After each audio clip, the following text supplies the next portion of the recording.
Everyone, ফেসবুকে আবারও চলে এসেছি একটা নতুন ভিডিও নিয়ে। তো দেখতেই পেলে যে সোয়াবিনটা সিদ্ধ হচ্ছে। এখানে কিন্তু কড়াইতে তেল দিয়ে দিয়েছি, তার মধ্যে জিরে আর শুকনো লঙ্কা দিয়েছি একটা, তার মধ্যে দিয়ে দিলাম পেঁয়াজ। তো কাশেরটাতে ভেজে নিচ্ছি সোয়াবিনগুলো কিন্তু বয়েলড করা আছে।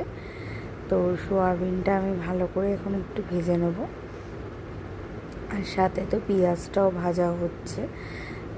তো এইবার দেখতে পাচ্ছ যে পেঁয়াজটা একটুখানি ভাজা ভাজা হয়ে এসছে। তো এখন টমেটোটা দিয়ে দিলাম। তো টমেটোটা দিয়ে এখন সুন্দর করে ভেজে নিচ্ছি, আবার পাশে আলুটাকেও একটুখানি ভেজে নিচ্ছি। তো সোয়াবিন আর আলুটা না একটু ভেজে নিলে ভালোই হয়।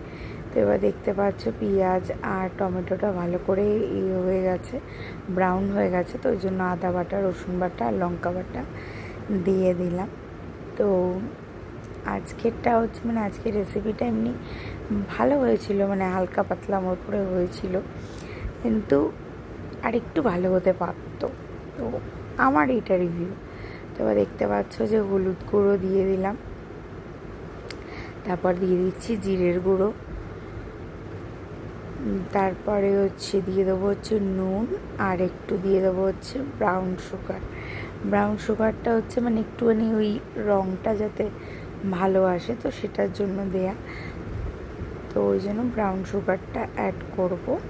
তো আমার হাজব্যান্ডের আবার চিনি যদি রান্নাতে দিই না, ওর আবার ভালো লাগে না।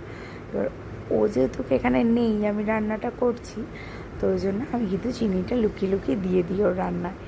তো এখানে দেখতে পাচ্ছি এবার সোয়াবিন আর আলুটা দিয়ে দিলাম, যেটা আর কি ভেজে রেখেছিলাম। তো এটা দিয়ে কিন্তু ভালো করে কষাতে হবে যতক্ষণ না মশলা থেকে তেলটা ছেড়ে দিচ্ছে। তো এবার এখানে দেখো, আমি এখানে কিন্তু এবার জল ঢেলে দিলাম। তো জল ঢেলে এটা হালকা পাতলাই আমি রেখেছি ঝোলটা, যাতে এখন যা গরম এরকম হালকা পাতলায় খাওয়াই ভালো।